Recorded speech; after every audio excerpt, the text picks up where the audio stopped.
តីអ្នកទាំងអស់គ្នារីករាយណាស់ដែលបានជួបទាំងអស់គ្នាថ្ងៃនេះហើយក៏សូមស្វាគមន៍មកដល់កាន់ channel YouTube របស់លោកគ្រូបាទអញ្ចឹងបើសិនជាអ្នកទាំងអស់គ្នាគិតថារាល់វីដេអូដែលលោកគ្រូបានអាប់ឡូតចូលក្នុង YouTube ទាក់ទងនឹងការបង្រៀនភាសាអង់គ្លេសគិតថាមានសារៈប្រយោជន៍សម្រាប់អ្នកទាំងអស់គ្នាអាចជួយ Subscribe និងចុចរូបសញ្ញាកណ្ដឹងដើម្បីទទួលបាននៅវីដេអូថ្មីៗសម្រាប់ការរៀនរបស់បង vocabulary ណាពាក្យអញ្ចឹងពាក្យថ្ងៃនេះលោកគ្រូមានពាក្យដូចដែលយើងបានឃើញនៅលើ slide ចប់ណាទីមួយគឺពាក្យ break the law បាទ break the law ឬមួយទៀតគេហៅថា violence the law បាទដែលយើងបកថាជា verb ដែលយើងបកថារំលោភច្បាប់ណាបាទរំលោភច្បាប់បំពានច្បាប់បាទអានោះគឺ do something illegally ធ្វើអ្វីមួយដោយខុសច្បាប់ណាហ្នឹងយើងប្រើភាសាអង់គ្លេសណាប្រើពាក្យ break the law អូខេឬក៏មួយទៀតគេប្រើពាក្យ violate the law បាទយើងនឹងមានឧទាហរណ៍វានៅក្នុងអត្ថបទណាអញ្ចឹងយើងរៀនពីសិនទៅបាទចំណែកឯពាក្យចូលរួមបាទពាក្យចូលរួមភាសាអង់គ្លេសយើងប្រើណាមាន6ពាក្យណាដែលស្មើនឹងពាក្យចូលរួមទី1គឺប្រើពាក្យ participate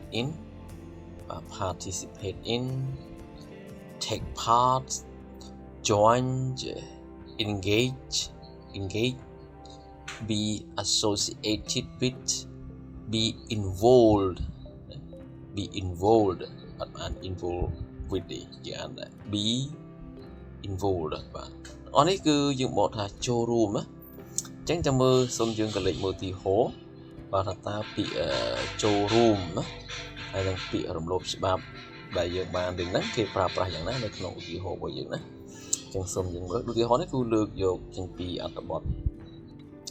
ខ្សែ the ខ្មែរ time បាទខ្មែរ time បាទដោយដែលគេបានដាក់ចំណងជើងថា 12 arrested in cockfighting breakdown បាទនេះជាចំណងជើងយើងអានទៅហើយយើងមើលថាតើយើងឃើញពាក្យដែលយើងរៀនមិញទេតើគេប្រើប្រាស់យ៉ាងណានៅក្នុងឧទាហរណ៍ហ្នឹងណាបាទឥឡូវយើងបកចំណងជើងអត្ថបទហ្នឹងសិនបាទ 12 នេះគឺសំដៅទៅលើមនុស្សណាគឺមនុស្ស12នាក់ណា arrested យើងត្រូវបានគេចាប់ខ្លួនណាបាទចំណងជើងអត្ថបទហ្នឹងគឺគេសរសេរកាត់ទេគេមិនសរសេរពេញទេអញ្ចឹងអានេះបើនេះគឺបើគិតតាម grammar គឺលក្ខណៈជា passive ណាអញ្ចឹង arrested ហ្នឹងត្រូវបានគេចាប់ខ្លួនបាទ cock fighting ហ្នឹងគឺកន្លែងជលមុនand break down បាទ break down នេះគឺមានន័យគឺការបង្ក្រាបអញ្ចឹងមានន័យថា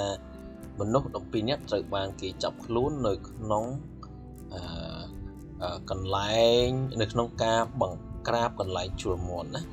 បាទចាំមើលនេះក៏ជាចំណងជាងយើងចង់អានលម្អិតណានៅយើងទៅមើលខ្សែនៅខ្មែរ time ទៅនៅពីនឹងលម្អិតឲ្យយើងណាអូខេឥឡូវយើងមើលអស់គ្នាauthority in Battambang raided and arrested 12 people for breaking the law by participating in cockfighting and gambling បាទអញ្ចឹងខ្ញុំអានមកទៀត authorities in Battambang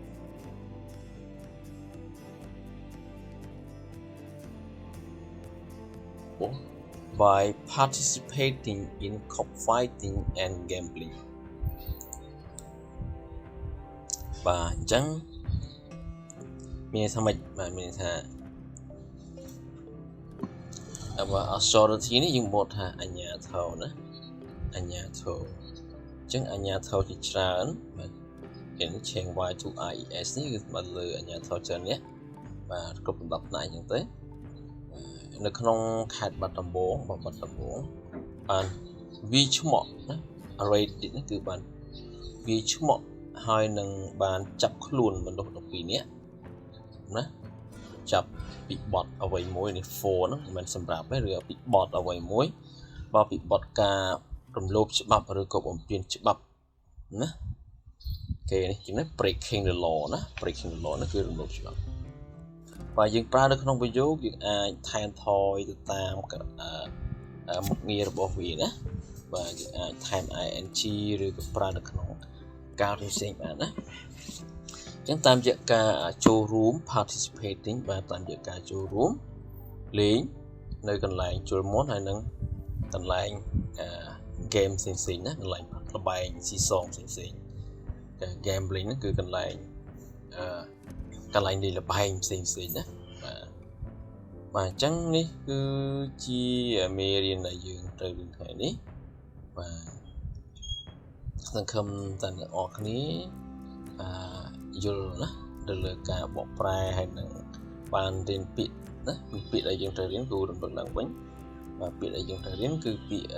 break the law ស្មើនឹងពាក្យ violate the law បាទដែលបកថារំលោភច្បាប់ណារំលោភច្បាប់ហើយចូលរួមយើងប្រើពាក្យ participating take part join